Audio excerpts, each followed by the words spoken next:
Though there's no good way to find out that your wife's having an affair, some ways are worse than others. Learning of my wife's infidelity from my mother probably tops the list of embarrassing ways. It was an added humiliation that I didn't need. Before I married Linda, my mother warned me against her and begged me to find a nice Italian girl to marry. I didn't listen to her, and now that she had proof she was right, she didn't have to remind me of her warning. My name's Jack. I was picking up my 11-year-old son, Brandon, from my mother's house. She was crying. The last time I saw my mother crying was 11 years ago at my father's funeral. At first, I thought my son was injured, but I saw him behind my mother playing with the brand-new tablet I gave him for his birthday 3 days ago. Then I thought Linda, my wife of 18 years, must have had a car accident. With tears forming in my eyes, I asked if Linda was all right. My mother nodded yes, and motioned for me to sit down, asking my son to go play outside on the swing, taking his tablet from him. After Linda dropped off Brandon, he showed my mother his new tablet. He had unknowingly recorded Linda in the car on the way over. My mother then played a recording of my wife's phone call.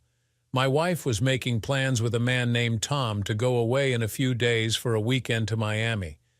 She would tell me that it was a business trip and they would have a long weekend of fun.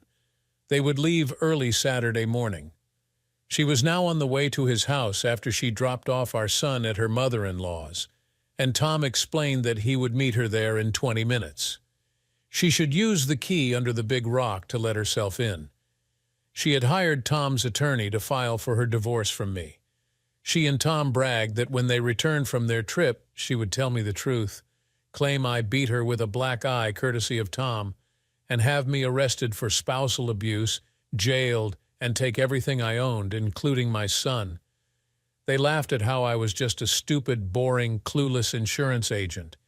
Linda said that soon I would be Bubba's new love interest in prison and laughed. Once I was in prison, Tom would move into my house, make love to my wife on our bed, force my son to call him Dad, and prevent me from ever seeing my son again. That was the end of the recording. My wife had no idea that her secret life was now revealed. At first, for just a moment, I thought it might be possible to reconcile if she stopped the affair right now. Then I realized that there was no hope for a happy ending. They weren't planning my divorce, they were planning my destruction. In a few minutes, my love for my wife turned into anger and disgust. I couldn't understand how or why she could hate me so much. Why couldn't she just file for divorce? Why did she have to frame me for a crime, destroy my life, steal my son from me, and have me jailed? She and Tom wanted to go scorched earth on me, so now I would do the same to them. As the shortest kid in all my elementary school classes, I quickly learned that if I didn't fight back decisively against any tough guy, the bullying would never end. I never won any of those fights, but none of those a-holes ever tried again to bully me or fight with me. When the tough guy threw a punch, I would grab his fist, bite his wrist until he opened his fingers, and then I would quickly bend back one or two of his fingers until they broke. It may not have been elegant, but it was effective. I recognized my adversary by his name and voice. He worked with my wife at the same insurance agency. He was much taller than I, much more muscular, and totally self-centered, a trait he shared with my wife. He lived about a mile from me. I'd been to parties at his house where, after more than a few drinks, he bragged about being a stud and being irresistible to married women. After his recent medical procedure, a few more drinks later, and he bragged that he had an injection done to make him about 1.5 inches thicker down below. He called his doctor the Injector General. I thought he was too much of a clown to be a threat to my marriage and dismissed his bragging. That was a major error on my part. It wasn't that I trusted Tom, I trusted my wife. I always laughed at men who were constantly suspicious of their wives and always checked up on them. I always thought that was silly. Now I realized that these men were smarter than I was. Still, I didn't want to go through life as an amateur sleuth, or worse yet, her prison warden. What's the point of living with and loving a woman you didn't trust? My impression of Tom was that he was an arrogant a-hole who always smirked at me when we met. He was single with few expenses other than a fancy car and fancy clothes. He always bragged that he was living la vida loca. I'll give him a la vida loca up his number 5. My mother had a Sicilian temper. I want to wring her neck until she's dead, my mother whispered. What will you do? My mother asked. I don't know yet, but I'm sure as hell going to make it epic. I wasn't interested in just revenge. I was consumed by visions of their annihilation. It was also a matter of self-preservation. I had to destroy them before they destroyed me, and more importantly, before they destroyed my relationship with my son. Jack, don't do anything rash or violent, my mother said. You must stay out of jail for the sake of your son. If you're arrested for beating this guy up, you'll lose custody. Use your brains and your wits, not your fists or your guns. As I previously indicated, I'm not a tough guy. I don't have friends who are tough guys or special forces or Marines. Yes, I'm Sicilian, but to my knowledge, I never even met anyone in the mob. I and most of my friends sell insurance. Our biggest crimes, now that cannabis was legal, were exceeding the speed limit or not stopping long enough at a stop sign. I met my wife when she was the insurance agent I leased an apartment from. That week we had dinner, and later she leased a car from me. It may not be the most romantic way to meet, but our marriage had been good for 17 and a half of the 18 years we were together. I thought I had been a good husband. I did most of the cooking. My mother had been a chef at several high-end Italian restaurants and taught me to cook. I was pretty good at it, though my mother always said there was room for improvement. A couple of times a year I bought my wife flowers. I showered her with compliments. My wife needed that because she was very vain, bordering on narcissistic. I never cheated or even flirted with other women. I rarely drank. I never got drunk. Well, not after that New Year's Eve 11 years ago. I wasn't movie star good-looking, but neither was my wife. I wasn't rich with a mansion and yacht, but I worked hard to support my family while even helping around the house. I spent more time taking care of our son than she did. I won't tell you that I was the world's greatest lover with a muscular physique like a bodybuilder. But she had never complained, at least not to me. The 3 girls with whom I slept before I met my future wife never complained either, though in truth neither did they claim to have seen fireworks or felt the earth move. What the hell did she want?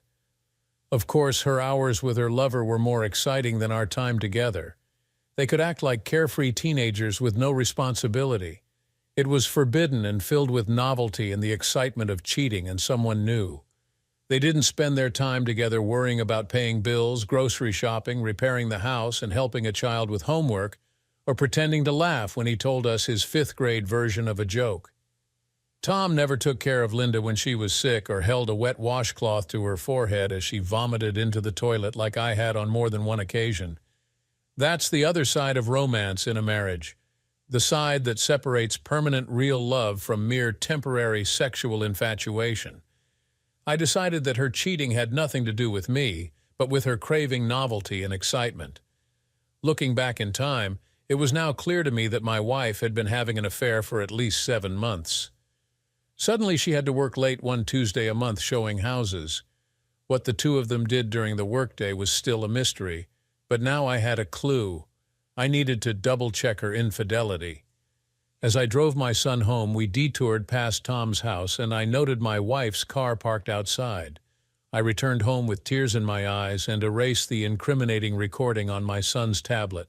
I went to my bedroom, turned on the stereo to drown out any noise, and then cried into my pillow for an hour.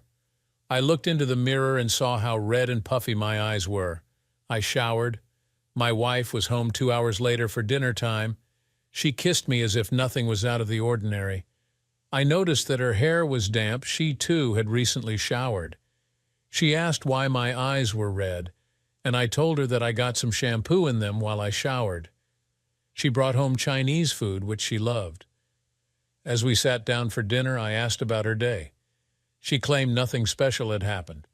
She showed some houses to a couple who she derisively labeled looky-loos. When she asked me about my day, I shook my head in sadness and made up a story to try and painlessly teach her a lesson about the consequences of infidelity. I told her of a story I read on the internet about a man who found his wife cheating on him when he returned home early from work. He's in jail now after he beat the crap out of his wife and her lover. His wife used to be beautiful, but I think he knocked out all her teeth, and her boyfriend's Johnson is half the size it used to be. I guess he won't be using it anymore with women who are married, or I guess any other kind of woman. It's exactly what he deserved. My wife was shocked. The scumsucker, why didn't he just file for divorce? She asked. I shook my head. No, I think he did the right thing. Maybe he'll go to jail for 6 months, but if there are any married men on the jury, he won't be convicted. She and her lover, however, will carry those scars for the rest of their lives. I think he was perfectly justified. If I were in his shoes, I'd have done the same thing. I took my wife's chin with my hand. You have such beautiful teeth. My wife looked at me with shock on her face. I wouldn't, however, have been so obvious. I wouldn't want to go to jail. I would have stalked them both, found an opportune time, and while wearing a mask, tasered both of them, then beat the crap out of them. Lucky for me that I'm married to a woman who's always been faithful to me. Isn't that right, dear? My wife rose from her chair, weak on her feet and shaking as she kissed me. Of course, dear. I'd never do anything like that. Then she went over to the liquor cabinet and poured herself a glass of Bailey's Irish Cream, drank it, and then poured herself another. I took my wife's hand and told her how much I loved her. I told her that if she cheated, it would destroy me and our son. She swore that she never did and never would. I think her lies hurt even more than her adultery. Good, I responded, because I would never want to harm you. I thought I had scared my wife straight, and she was smart enough to take the hint and end her affair, but she wasn't as bright as I had previously thought. She told me that she was attending a real estate symposium in Austin for the weekend. I told her that was exciting and I would enjoy spending the weekend with her there. That's not a good idea, she responded. She would be in classes all day and too tired to enjoy any time with me afterward, and besides, Austin was completely boring with nothing for me to do there while she was in class. She would be leaving at 10:00 a.m. on Saturday from her office. I agreed with her and said I wouldn't go. She seemed relieved. I remembered my mother's warning not to use my guns, and that gave me a plan for revenge, and I thought it was a good one. I went to the basement and opened my gun safe. I pushed aside my Colt 1911.45 caliber pistol and the Beretta 9mm. I bought those in the past few years, and they were registered with the state, leaving an unwanted, indelible trail leading back to me like Hansel and Gretel's breadcrumbs. I took out an ancient Browning .22 caliber pistol that I had inherited from my dad, who inherited it from his dad before gun sales were recorded. There was no record of the original purchase over 80 years ago that would lead back to me or my family. I put on latex gloves and disassembled it, wiping off any fingerprints from the pieces as well as the bullets in the magazine. Then I put it back together. I threw away the box of .22 caliber ammo in someone's trash can a mile away from my home. Now there was no evidence that I had ever owned a .22. Later, I went to a hardware store at the other end of town and with cash bought zip ties large enough to handcuff people. Of course, I wore a big hat and sunglasses in case of security cameras. My plan was simple but required some good luck. I also made a phone call to the Austin Casino and Hotel. It was part of my alibi in case my plan went south. The next morning, I watched Tom leave for work. I used the key he told my wife he hid in his planter and entered his condo. I found his computer and searched on Yahoo and Google about a bunch of terror outfits. I figured that if they were leaving Saturday afternoon, I had just barely the window of opportunity that I needed. He would probably be packed up Friday night. I had to find a way to get into his suitcase. I had no way of entering his car trunk, so I had to disable his car and force him to take my wife's car, for which I did have a key. On Friday night, I went for a walk. I drove to a block from Tom's house and punctured 2 of his tires with nails that I left in the clean, shiny, obviously brand new tires. Then I drove home. The next morning, my wife received a phone call from Tom and had to pick him up to drive him to work. So far, so good. I drove to work, parked away from the security cameras, clocked in, and then took a bathroom break. I quickly drove to my wife's office and parked a block away. I opened the trunk on my wife's car, and while wearing rubber gloves, I placed the handgun and zip ties in Tom's suitcase. Then I drove back to work with no one aware I'd been gone. 4 hours later, I received a frantic phone call from my wife. She was under arrest at the airport and needed me to post bail and hire a criminal lawyer for her. "What the hell are you doing at the airport?" I screamed. "It's complicated," she replied. "Let me speak to the cops," I said while trying to remain calm. The TSA inspector explained that my wife was with a man who tried to board a plane with a gun and zip ties for handcuffing people. They were both under arrest. My wife would be transferred to a federal holding facility awaiting further investigation. I thanked him and hung up. You probably wouldn't be surprised to learn that I didn't post bail or hire a lawyer for her. Her parents did. They also retrieved her car. At their trial, my wife and Tom's defense was based on the theory that I had planted the gun and zip ties after I learned of their affair. Easy to claim, not so easy to prove. When the prosecution placed into evidence Tom's browser history of researching various terror outfits, the defense claimed that I broke in and did it, but they couldn't prove how. Other than that, I guessed where he hid a key to his place. From the look on the lawyer's face, even he thought that was a stretch. Their lawyer grilled me for an hour on the witness stand but never laid a glove on me. He asked about my gun collection. I told him of the 2 guns I owned, one a .45 caliber, the other a 9mm. I had never owned a .22, I said. The police had checked my gun safe, and that officer's testimony corroborated my story.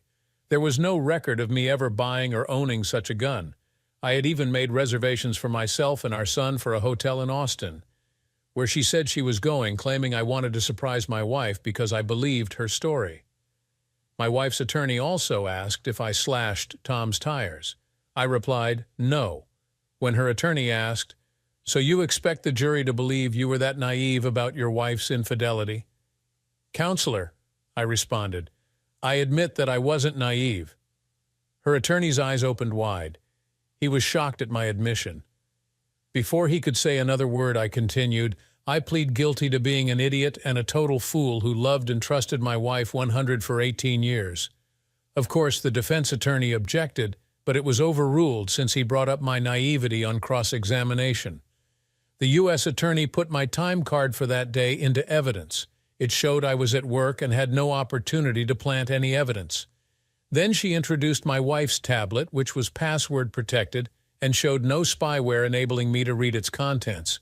The U.S. attorney placed into evidence the report from A80A Auto Club, indicating that the flat tires on Tom's car were caused by 2 nails. The tires had not been slashed. She asked if I had removed any money from our joint bank accounts, canceled her credit cards, changed my will, my life insurance, or stopped depositing my paycheck into our joint account before she was arrested. Those are things that a man who knows his wife is cheating would do automatically. I had done none of those things, which was evidentiary that I didn't know about my wife's affair. The U.S. attorney and I had spent several hours together going over my testimony. She was a relatively new attorney, and this was, in essence, her trial by fire. We got along well. I thought she had a great sense of humor because she laughed at all my jokes. She was an adorable brunette, but too young for me. While I was on the stand, she asked if my wife left for girls' nights out. I said she didn't. She asked if she came home very late from work. I said rarely, but so did I on occasion. We went through all the telltale signs of a cheating wife. She didn't have a secret stash of sexy lingerie, etc. And I answered that I saw no signs of infidelity, or I would have immediately filed for divorce, or at the very least hired a private detective to investigate. Despite the defense attorney's success in removing every divorced person from the jury pool, they were both found guilty. Tom was sentenced to 12 years in prison. My wife was sentenced to 3 years for conspiracy. As they were led out of the court, my wife collapsed. 2 bailiffs had to carry my sobbing wife to the holding cell. Her lover tried to break free from his bailiff, screaming that he would kill me. He posed a thumb and forefinger as a pretend gun. I responded with just one raised finger. I think you know which finger I raised. I often refer to it as deploying my driving finger. 2 days later, the cute U.S. attorney asked me out to lunch. She wanted me to meet Emily, her older sister. She was a 5th grade teacher who was just as cute as her sister and 2 years younger than I was. We dated for a few weeks, but nothing came of it. I just wasn't ready to date. I was dealing with too much anger and hatred to be good company for anyone. I asked her for a rain check until I emotionally recovered. She agreed. My wife's dreams of taking me for everything I owned in a divorce quickly faded like sunlight on a cold winter's evening. I had some regrets about my scorched earth plan, but they left me no choice. Somebody was headed for prison. I had to make sure it wasn't me. It was only a question of who struck first. If they hadn't bragged about keeping me from my son, I wouldn't have done what I did. There was no way it'd let them destroy my relationship with Brandon. That was the tripwire, the fatal mistake that led to their downfall. 7 months later, my divorce was final. My jailbird wife received nothing from our divorce. Once I took our son to visit his mother in prison, but he was so traumatized that I never again took him to see her, though they do write to each other. I phoned Emily and we began seeing each other. I don't know where our relationship is going, but so far I don't see any red flags or other warning signs. Emily seems to have a weakness for my homemade spaghetti bolognese. That's another advantage of being raised and taught to cook by a Sicilian mother. After I made clams casino and lasagna for her, Emily moved in with me. I don't know what happened to Tom in prison. Linda was now the property of Butch, her 300-pound cellmate, a former professional male wrestler who now claims to be a woman despite still having a tool. That's California for you. He shaved Linda's head to show that he owned her. She and Butch were in some federal prison for women living La Loca now. For the second story, my name is Ethan. Please don't call me E. It points out my shortcomings and makes me sad. E is a name for a fun-loving, devil-may-care kind of guy pursued by beautiful, dangerous women. I'm not like that. I'm a serious science major. I'm so ordinary and average that I am almost invisible, especially to women. I'm so plain and undistinguishable that I would make a great spy if that wasn't bad enough for me in the romance department. I was a physics major like my brilliant father and a nonviolent pacifist like my Quaker mother. If I ever wrote my autobiography, I would title it The Invisible, Nonviolent Nerd. Despite my lifelong lack of luck with girls, suddenly and inexplicably, I was pursued by 2 beautiful college co-eds in my freshman year of college. Apparently, I possess some sort of quality that foreign girls found attractive, unlike all the American girls in high school who found me boring. So you can imagine how shocked I was when my beautiful ex-girlfriend Anastasia, or as I like to call her, the Dragon Lady, shot and killed my beautiful new girlfriend Lana. I never knew I possessed a quality that would make a beautiful, exotic woman kill for me. Being a physicist means solving mysteries. Women, however, were a mystery I would never solve. On our first day in the autumn semester of my freshman year in college, I met Anastasia, or as I called her, the Dragon Lady, in the cafeteria. She was also in all of my classes, which was an odd coincidence. She looked and acted like the Asian Fatale character in the comic book and TV show Terry and the Pirates that I watched on cable. Of all the boys in the cafeteria, most of whom were taller and better looking than I was, she sat down next to me to talk. I'm a complete idiot when it comes to women and what to say to them. It was a struggle, but I didn't drool. I undiplomatically asked why she was talking to me instead of any of the far more handsome boys at the next table. She said smart men were her weakness. I could hardly catch my breath. She wore a traditional Chinese-style turtleneck silk dress, a cheongsam, with a silk screen of a fire-breathing dragon on the back. The Dragon Lady was beautiful, brilliant, mysterious. She seemed a little bit dangerous, and to be perfectly honest, you might call her sinister. She had long black hair and dark eyes that looked right through me. That's why I should have run away, but instead, I fell in love. I could count on one hand all the women who had ever flirted with me. Actually, I could do it on one finger. She had an accent that I couldn't identify, and she wouldn't tell anyone where the accent was from. At least once a week, she would disappear for a few hours. She would never tell me where she went or what she did. She wasn't as affectionate with me as I wished. Sometimes I felt like she was my babysitter, not my girlfriend. She said she liked being mysterious. While the rest of us in college lived in cramped dorms, she had a beautiful penthouse apartment in a high-rise. I stayed in her apartment with her, but she wouldn't sleep with me for the first 2 weeks we were together. I was so excited I was climbing the walls. For our 1-month anniversary, I bought us 2 sets of rollerblades and all the wrist guards and knee guards, and we rollerbladed together on the bike path at the ocean hand in hand. It marked a major change in our relationship. She was so excited by my gift of rollerblades that you might have thought I bought her a Ferrari. She had never had rollerblades or skates as a child and always wanted them. She really warmed up to me, and I felt real affection from her. Several times, men in suits took photographs of the two of us while we skated. They didn't look like tourists. They looked so much like feds that all they needed was to have FBI tattooed on their foreheads. I was pretty familiar with what FBI agents looked like because of my father's work. He did some kind of top-secret scientific work for the government, and my whole family had to endure a rigorous semi-annual FBI security check. I knew never to discuss his work with anyone. That night after we rollerbladed, we slept together for the first time. It was the greatest night of my life. The Dragon Lady instantly knew it was my first time. "There's a first time for everyone. Let me teach you how to pleasure a woman," she whispered. It was the greatest class I ever took. Judging by her reaction, I passed the final. So now we were Ethan and the Dragon Lady. Anastasia didn't understand the reference until later when I showed her some Terry and the Pirates comic books. She laughed so hard that tears came out of her eyes, and then she kissed me. I felt like this was my first time at bat, and I had hit a grand slam home run. We got along great and had a lot of respect for one another, with one exception. She couldn't believe how much sugar I put in my coffee. She called me her pre-diabetic lover. She had a peculiar habit when we walked arm in arm. She had to have her right hand in her jacket's right pocket. She would only hold my hand with her left hand. I thought it was silly, but said nothing. One night after some Thai food, Anastasia had an upset stomach. For at least an hour I held a cold, wet washcloth to her forehead as she vomited into the toilet. "I hit the jackpot when I found you," Anastasia said, and then heaved again.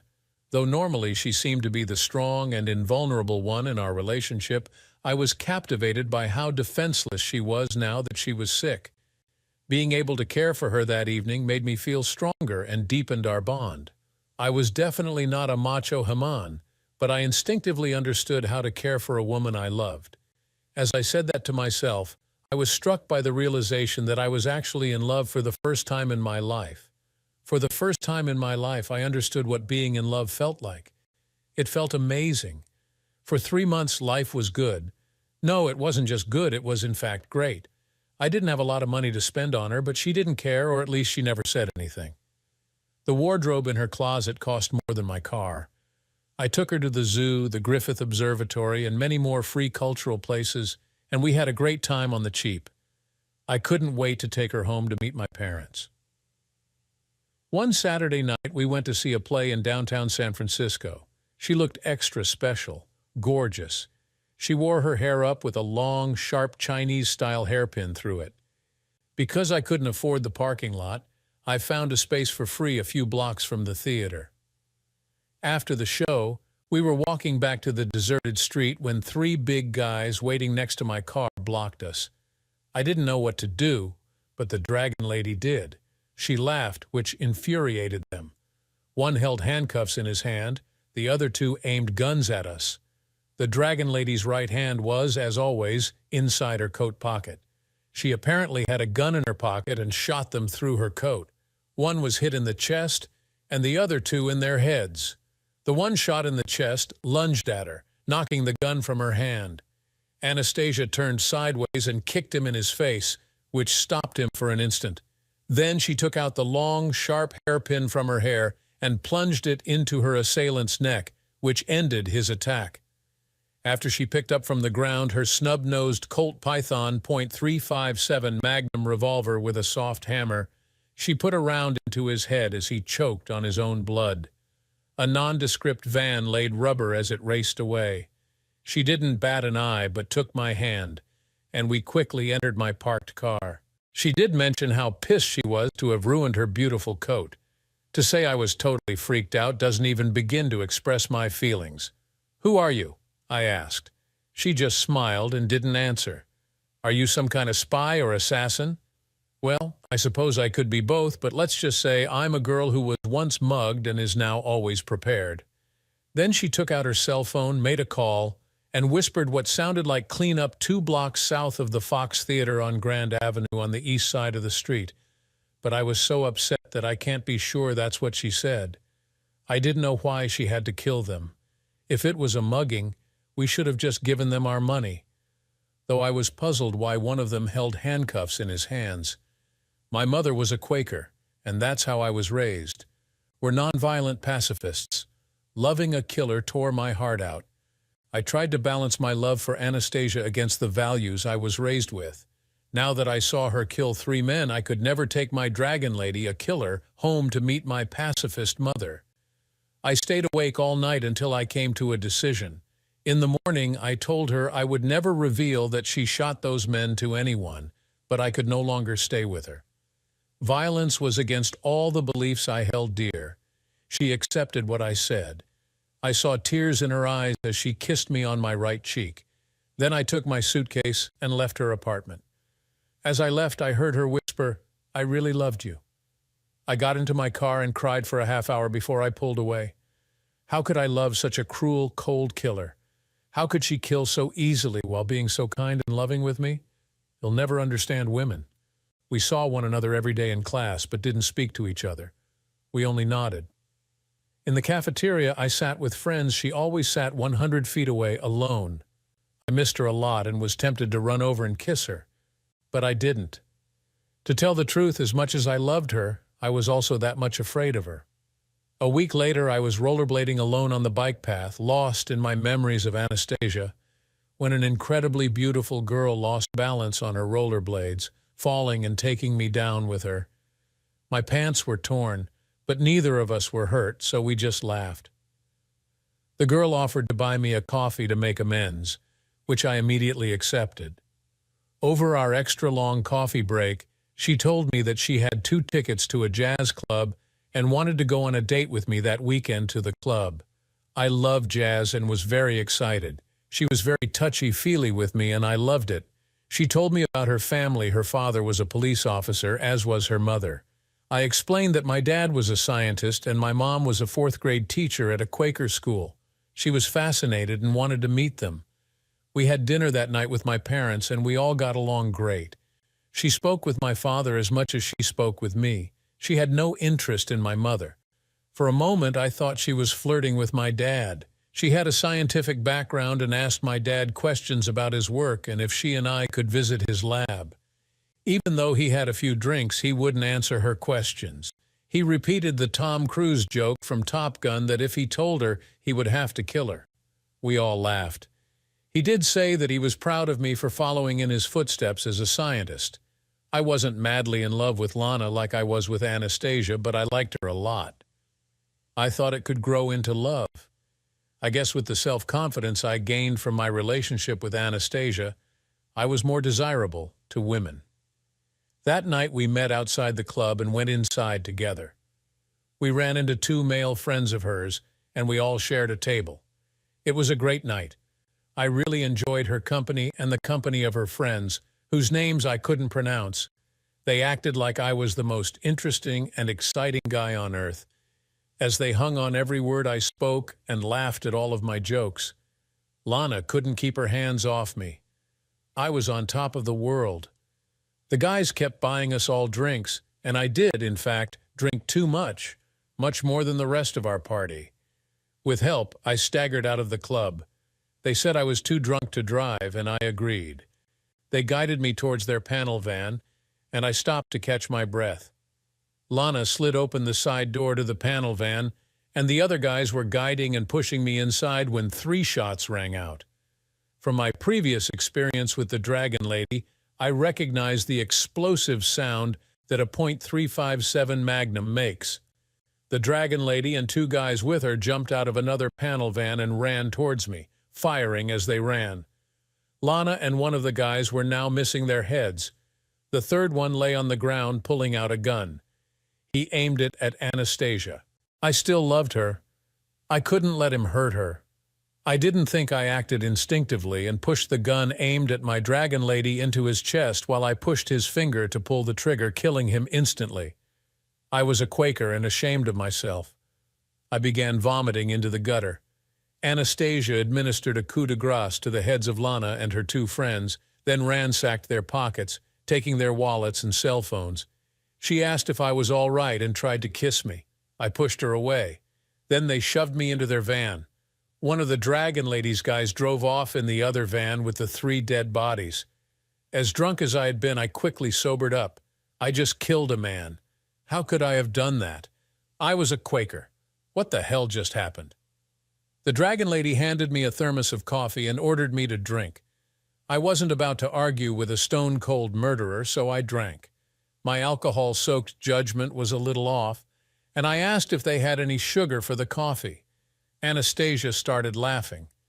They drove into a warehouse, and we went up to an apartment in a freight elevator. By now, I was sober enough to be scared and kept my mouth shut. They spread dozens of photos on the dining room table of Lana and her 2 friends, plus 5 more people who seemed to have been stalking me for the past 2 weeks. Who are you and who are they? I think I was sober but was still so confused that I didn't understand anything. The Dragon Lady spoke as she handed me a cup of coffee and some sugar. We're from the Ukrainian intelligence agency. Ukrainian? But you're Asian, I said. I'm half Asian, she said. Your late girlfriend isn't named Lana. Her name is Svetlana Petrov. She and her friends were a kidnap and hit team who worked for the FSB, the Russian Ministry of Intelligence, Anastasia said. Artem took the floor. Russia has assembled thousands of bomb-carrying drones to destroy Ukraine. Your father has succeeded in developing electronic countermeasures to make the Russian drones crash. The Russians planned on kidnapping you and threatening to kill you unless your father revealed how his countermeasures could be overcome. Then Anastasia spoke. I was assigned to shadow and protect you. That's why we were ambushed outside the play we saw that night. Unfortunately, they didn't give up. It actually worked out well that you broke up with me. It enabled us to flush them all out. I think I looked like a lovesick puppy when I said to Anastasia, you used me as bait, so I was just a job for you. She took my hand. Yes, at the beginning, but it turned into something more, a lot more for me. Artem put his hand on my shoulder. You're all she's talked about for the past month. You must be awfully special. I think I blushed. I was heavily conflicted. I was raised to be a nonviolent pacifist, even if it meant my death. Anastasia had saved my life twice, but she had killed 6 people to do it. On one hand, my upbringing told me that this was evil and she was wrong. On the other hand, because of her actions, I was still alive. I liked being alive. My mother's religion was a noble abstraction, but I now understood the concept of kill or be killed. I decided that it is morally okay to kill a murderer if in the long run it saves lives, especially if one of the lives is mine or the woman I loved. I ran through all of the many hours of philosophical discussions I had in Quaker schools about nonviolence. Now, however, I understood that this decision was easy. It all came down to this life or death, them or us. It now seemed so simple and clear. A man tried to kill the woman I loved, but I killed him first. I felt guilty that I didn't feel guilty. I tried to rationalize that I acted in defense of another, but the Quaker religion does not acknowledge that exception. I guess I was no longer a Quaker. I wanted to stay alive, so I did what I had to do. Though I acted instinctively now, an hour later, with plenty of time to reconsider my action, I wouldn't change a thing. Anastasia took my hand. I know about your religious beliefs. How are you feeling right now after you killed a man? I think I understand the Quaker religion much better right now. Most of the time, it's a wonderful philosophy, but it's not a suicide pact. Perhaps most other Quakers didn't feel that way, but we must each make our own decisions. That's the essence of free will. What about the other guys in these photos? I asked. Anastasia looked at her watch. Earlier this evening, they were also eliminated.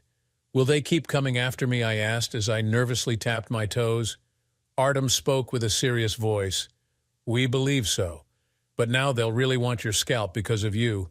They've lost more than 10 of their best agents. Oh, great. Now what do I do? I covered my face with my hands. The dragon lady put her hand on my back and rubbed it. You can stay here until they kill you, or you can live with me and accept a full scholarship at the Institute for Science in Kiev.